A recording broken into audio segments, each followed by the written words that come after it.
Hi, everybody. Welcome to another episode of In the School Parking Lot. My name is Paul Everts. I'm your host. Thank you for joining us. I'm recording this on the 6th of April, 2024. It's episode 5. What we're doing is I'm taking articles that I see throughout the week about education, and then we're working out of this book, Crimes of the Educators, and I attempt to make it, because there is no try, I attempt to make it about 10 minutes long. So today, Seattle Public Schools shuts down gifted and talented program for being oversaturated with white and Asian students. Melissa Koenig. This is published on the 3rd of April, 2024. Seattle Public Schools is dismantling its gifted and talented program. I'm glad they had one. Which administrators argued was oversaturated with, those white and Asian students, in favor of a more, quote-unquote, inclusive, equitable, and culturally sensitive, unquote, program. The district began phasing out its highly capable cohort schools, HCC, highly capable cohort schools, and classrooms for advanced students in the 21-22 school year due to racial inequities, the school district notes.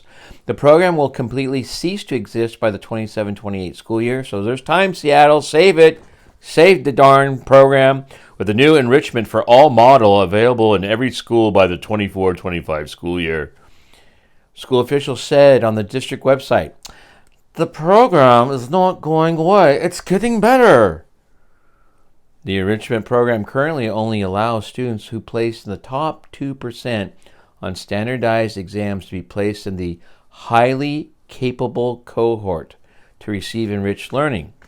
The students would then be sorted into one of 3 elementary schools, 5 middle schools, and 3 high schools. But in 2020, the Seattle School Board voted to terminate the program after a 2018 survey found that the students in the highly capable cohort were 13% multiracial, 11.8% Asian, 3.7% Hispanic, and just 1.6% Black. Some parents of Black students in the program even argued against ending it. Quote, my request is that you please consider the disservice you would be doing to the minorities that are already in the HCC program, end of quote. One father said at the school board meeting to approve the new program in 2020, according to the Stranger.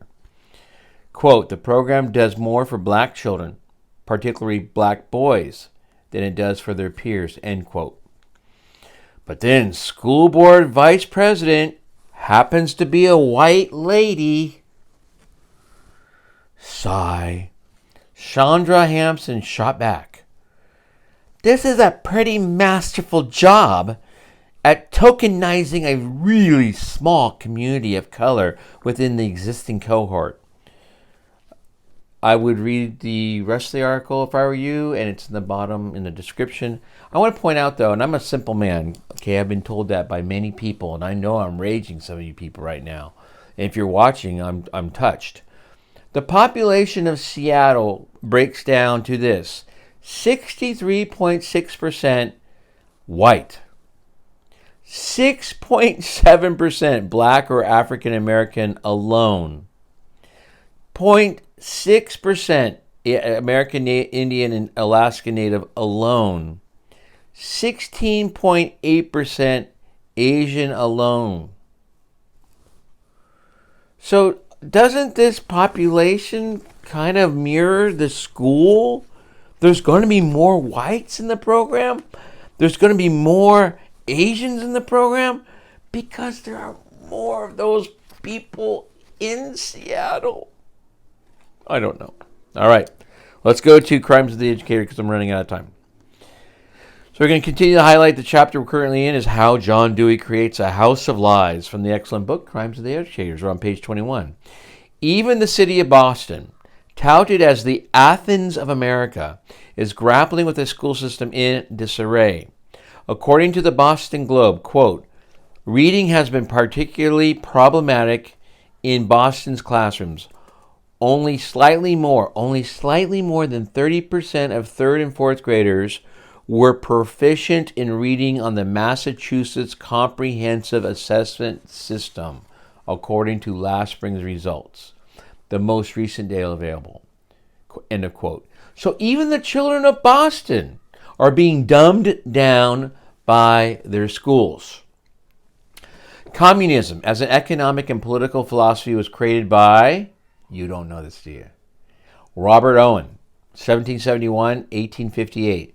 He was a British manufacturer who believed that all of man's ills were caused by religion. Robert Owen became a social messiah when he discovered what he considered to be the basic truth about human character. That a man's character is made for him by society through upbringing, education, and environment, and not because of his religious thought. Doesn't like the religionists. No. In 1825, Robert Owen came to America to establish his communist colony in New Harmony, Indiana. The experiment received a great deal of newspaper publicity and attracted a large number of utopian followers. It was called an experiment in social reform through cooperation and rational education. But in less than 2 years, guess what? It failed. The problem, Owen decided, was that the people raised and educated under the old system were incapable of adapting themselves to the communist way of life, no matter how much they professed to believe in it. Therefore, the Owenites decided that a government system of rational, secular education would have to precede the creation of a socialist society.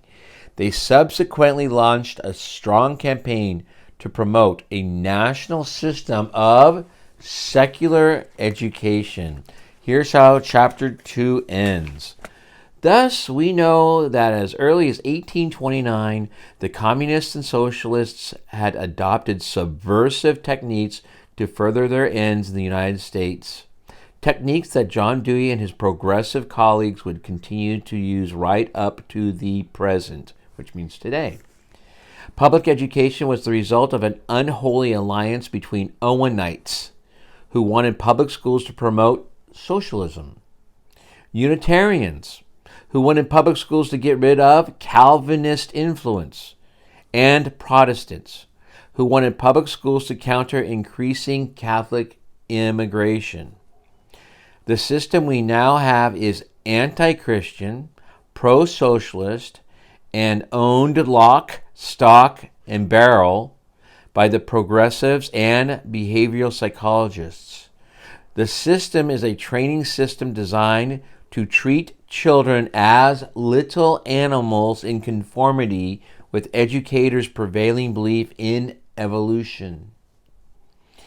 This is clearly not an education system for a free society, and thus it must be changed or gotten rid of. How, you might ask?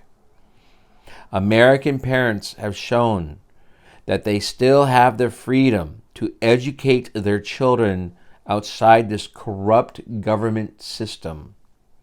The faster these parents exercise that freedom, the better off we all shall be. We got to get going. Again, this is the crimes of the educators, how utopians are using government schools to destroy America's children. Copyright 2021. Thanks for joining me on another episode of In the School Parking Lot. Get a hold of me, BAND, number 2, gatherbandtogether, Comcast.net. Thanks a lot for watching. Our goal is to give information out that's not being taught at the colleges of education, and also to parents that are concerned about their children and grandparents like we're grandparents. So, I love you. God bless. Next week, I hope I have another episode for you. Let us know what you think. Comment. Go ahead and comment. Comment all you like. Okay. Love you. Bye.